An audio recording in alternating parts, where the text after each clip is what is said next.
आनंदेश्वर संस्थान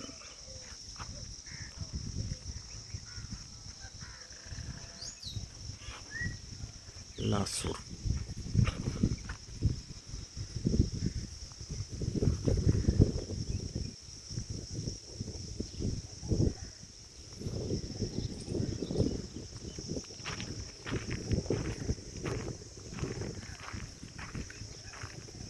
हॅलो, हाय, नमस्कार सगळ्यांना। आज आपण आहोत आनंदेश्वर या मंदिराच्या इथे। आनंदेश्वर मंदिर कुठे आहे तर ते दर्यापूर तालुक्यातलं लासूर या गावामध्ये, म्हणजेच अमरावती जिल्ह्यातल्या दर्यापूर तालुक्यातलं लासूर या गावामध्ये हे आनंदेश्वर मंदिर आहे। पूर्णा नदीच्या किनारी हे वसलेलं असं मंदिर आहे। एखादा असा इतिहास पुरुष असतो पहा, जो की आपल्या अंगाखांद्यावरती काळाच्या खुणा ह्या अशा वागवत असतो, आणि अशा इतिहास पुरुषाच्या सारखं असं हे मंदिर आहे, जे असंख्य अशा गोष्टी ज्या घडामोडी घडून गेलेल्या आहेत त्याचं एक निशाण आहे, की त्या मंदिराच्या बाबतीत किंवा त्या मंदिराच्या ह्याच्या बाबतीत ज्या काही वेगवेगळ्या गोष्टी घडून गेलेल्या आहेत त्या इतिहासाच्या काळाच्या खुणा सांगणारं असं हे हेमाडपंथी असं मंदिर आहे। हे 12व्या शतकामध्ये देवगिरीच्या यादव राजांनी वसवलेलं मंदिर आहे। साधारण 800 वर्ष तरी झालेले आहेत। कोणी म्हणतं की 2 यक्षांनी हे मंदिर बांधलेलं आहे, पण प्रत्यक्षामध्ये देवगिरीचे जे यादव वंशीय राजे होते त्यांनी 12व्या शतकामध्ये म्हणजे 800 वर्षांपूर्वी असं हे हेमाडपंथी मंदिर बांधलेलं, पूर्ण काळ्या पाषाणामध्ये, आणि हेमाडपंथी रचना असल्यामुळे हे मंदिर खूप छान आहे। याची खासियत काय माहिती का, हे मंदिर एकदम मुळात स्वस्तिक या आकाराचं आहे। दुसरी गोष्ट म्हणजे या मंदिराला कळस नाही आहे, त्यामुळे ह्या मंदिरामध्ये म्हणजे आम्ही मागे एक व्हिडिओ केला होता कोल्हापूरच्या खिद्रापूर मंदिराचा, तिथे जसा स्वर्गमंडप आहे तसाच स्वर्गमंडप इथेही आहे, आणि हे महादेवाचं मंदिर आहे। खूप सुंदर असं मंदिर आहे, आणि ते असल्यामुळे म्हणजे स्वर्गमंडप आणि बाकीचे मंडप असल्यामुळे इथे घुमट वर्गीय अशी रचना आहे। इथे कळस नाही आहे मंदिराला। तर असं हे मंदिर आपण बघूयात, चला तर। हे असे प्राचीन जुने मंदिरं म्हटलं ना की मला पुण्यश्लोक अहिल्यादेवी होळकर यांची आठवण येते, कारण माझं माहेर आहे चांदवडचं आणि रंगमहालाच्या समोर आमचं घर, त्यामुळे लहानपणापासून अहिल्यादेवी होळकर यांच्या एकंदरीतच कार्यकर्तृत्वाचा असा प्रभाव माझ्यावरती पडलेला। आणि अहिल्यादेवी होळकर यांचा वाढदिवस आणि माझा वाढदिवस एकच आहे। ह्या वर्षी त्यांचं त्रिशताब्दी वर्ष चाललेलं आहे, म्हणजे त्रिजन्मशताब्दी वर्ष चाललेलं आहे। 31 मे 1725 रोजी अहिल्यादेवी होळकर यांचा जन्म अहमदनगर, म्हणजे पूर्वीचं अहमदनगर, आताचं अहिल्यानगर या इथल्या चौंडी या गावामध्ये त्यांचा जन्म झाला 1725 रोजी 31 मेला। आणि मल्हारराव होळकर यांनी त्या 8 वर्षाच्या होत्या, पुण्याला जाताना मल्हारराव होळकर ते थांबले त्या गावामध्ये, आणि त्या खेळताना त्यांना बघितलं, आणि त्यांनी त्यांना सून म्हणून आपल्या मुलासाठी म्हणजेच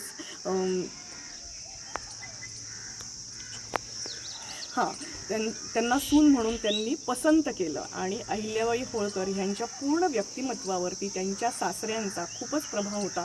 मल्हारराव होळकर यांच्या निधनानंतर पूर्ण जबाबदारी, सगळी राजकारणाची, राज्याची जबाबदारी ही अहिल्यादेवी होळकरांकडे आली। अहिल्यादेवी होळकर यांना तत्त्वज्ञानी राणी असंही म्हटलं जातं, म्हणजे फिलॉसॉफिकल क्वीन। भारतीय सगळे जे आत्तापर्यंत मंदिरं आहेत ना, जुने मंदिरं, अशा असंख्य मंदिरांचा, म्हणजे काशी असो, जगन्नाथपुरी असो, मथुरा असो, किंवा नाशिकचं काळाराम मंदिर असो, अशा बऱ्याच मंदिरांचा जीर्णोद्धार, सोरटी सोमनाथ म्हणजे सोमनाथाचा सुद्धा गजनीने हे केल्यावरती, तोडफोड केल्यानंतरचा सगळ्या मंदिरांचा जीर्णोद्धार हा अहिल्यादेवी होळकरांनी केला। हिंदू धर्माला पुन्हा एकदा पुनरुज्जीवित करण्याचं काम अहिल्या होळकरांनी केलं। बऱ्याच मंदिरांच्या भोवती त्यांनी घाट बांधले, बऱ्याच मंदिरांच्या भोवती त्यांनी वेगवेगळ्या मंदिरांची पुन्हा स्थापना केली। तर असं अहिल्यादेवी होळकर यांचं हिंदू धर्माच्या ह्याच्यामधलं योगदान हे खूप जास्त आहे। आणि त्यांनी हे जे आहे ना, हे फक्त मंदिर ह्याबद्दलच त्यांचं हे नव्हतं, त्यांची दूरदृष्टी होती। त्यांनी इंदोरच्या संस्थांमध्ये माहेश्वरी साड्यांचं पुन्हा एकदा हे केलं. माहेश्वरी साड्या विणायला सुरुवात केली आणि विणकर आणून बसवले आणि त्यांना रोजगार दिला. तर असं बरंच वेगवेगळं कार्यकर्तृत्व अहिल्यादेवी होळकर यांचं आहे आणि या सगळ्या मंदिरांना त्यांनी जीर्णोद्धार करून पुन्हा एकदा नवीन श्वास मिळवून दिला. त्यामुळे मला हे असे जुने मंदिरं पाहिले की अहिल्यादेवी होळकर यांची आठवण येते. चला तर मंदिर बघूया.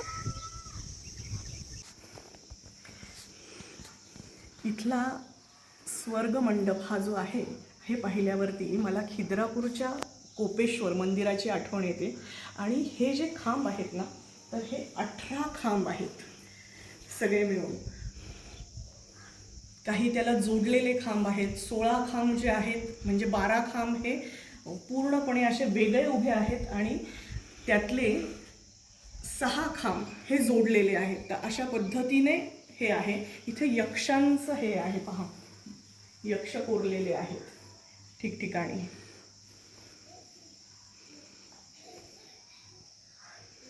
वरती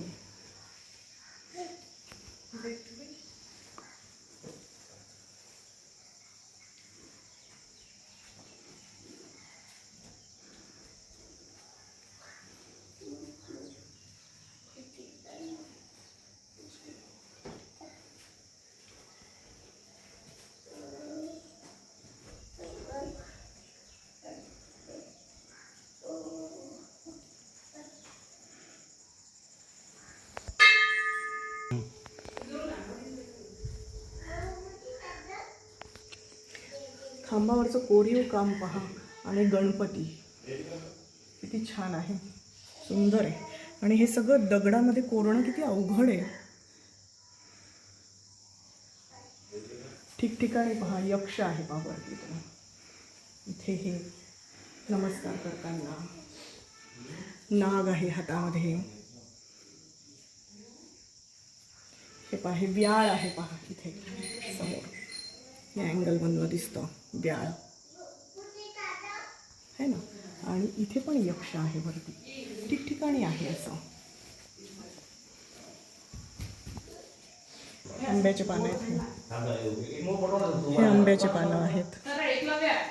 आणि हा पण व्याळ आहे, सुंदर आहे. ठिकठिकाणी आहे हे. हा इन्फिनिटी नॉट आहे पाहिजे. इन्फिनिटीचं जे चिन्ह असतं ते आहे ना. मस्त आहे, दगडामध्ये अवघड आहे.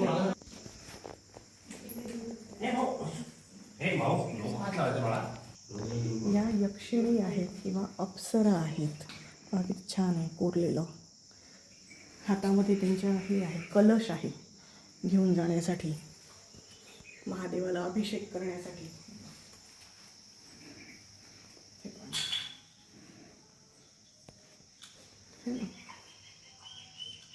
छान. आणि हे पहा, हे हे पाटण पटोल्याला मी असंच त्या राणी की वाववरती असंच डिझाईन पाहिलेलं होतं. याला इकत प्रिंट म्हणतात. तर हे इकतचं डिझाईन आहे पहा, चेक्सचं दिसतं ना ते, है ना.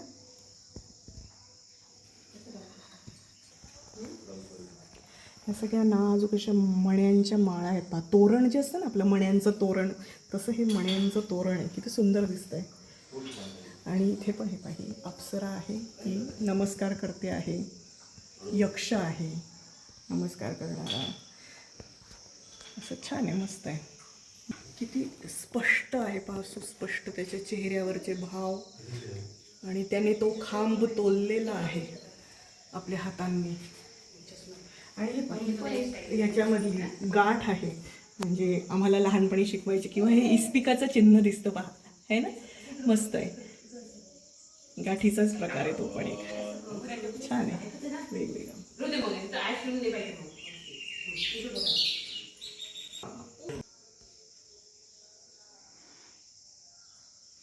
बारीक कोरीव काम आहे, मस्त. खाली पण आहे, पालथी मांडी घालून बसलेले.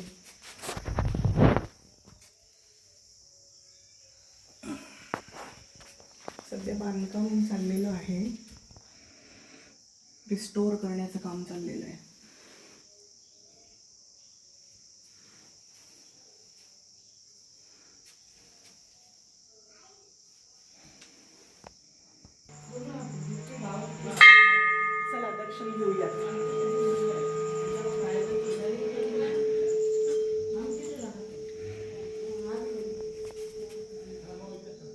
नरसिंह आहे ते बर, हिरण्यकश्यपू आणि नरसिंह, उमाशंकर, आणि हे माशाचं आहे बघा मुख, गोमुख असतं तसं.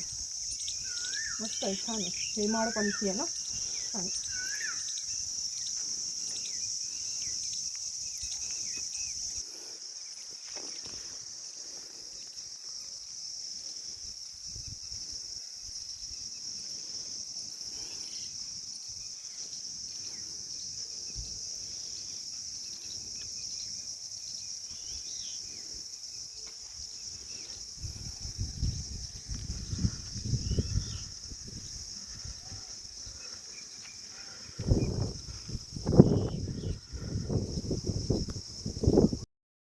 तर आपण आलेलो आहोत मंदिरात. चला अभिषेक सुरू करूयात. कैलास राणा शिवचंद्र मोळी, फणींद्र माथा मुकुटी झळाळी, कारुण्य सिंधू भव दुःखहारी, तुझ वीण शंभो मज कोण तारी.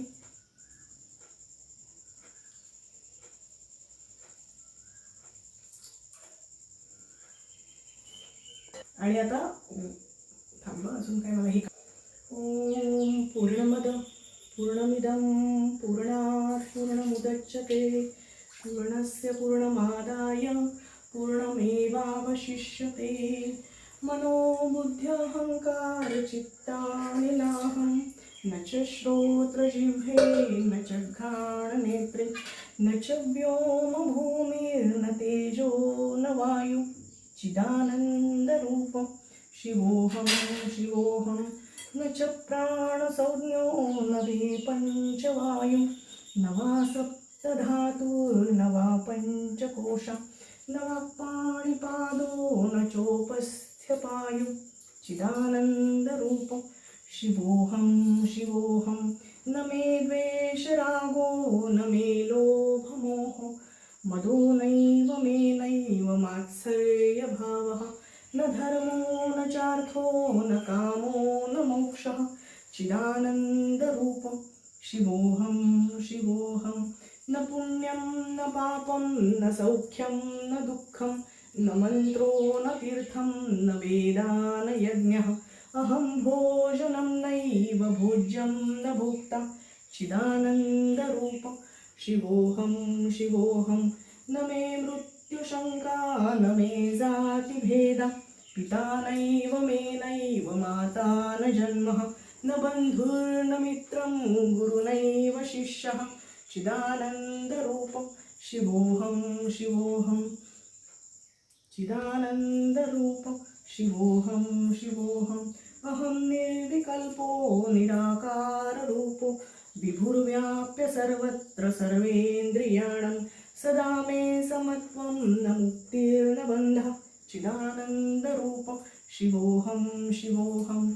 चिदानन्दरूपं शिवोऽहं शिवोऽहं. चिदानन्दरूपं शिवोऽहं शिवोऽहं. धूपं दर्शयामि.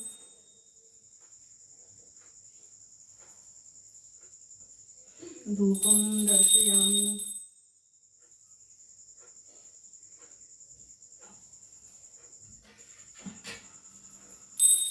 दीपं दर्शयामि.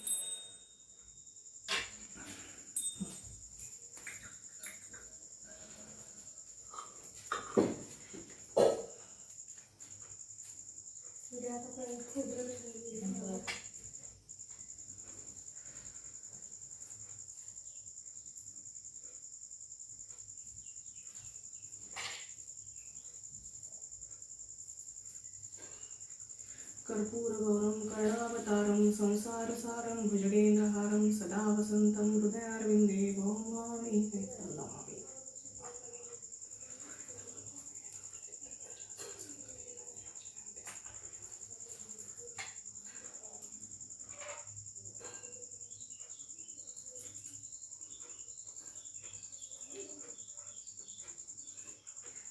नैवेद्यं समर्पयामि. चला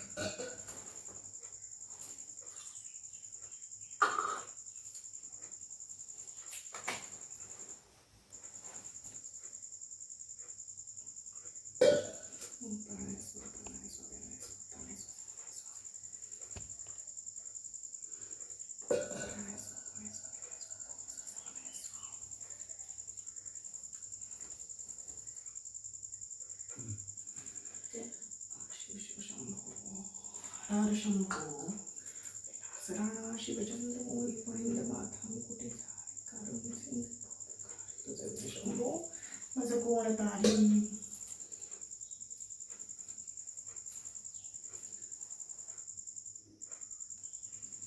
शिव शिव शंभो. ओम नमः शिवाय, ओम नमः शिवाय. भोले बाबा की जय.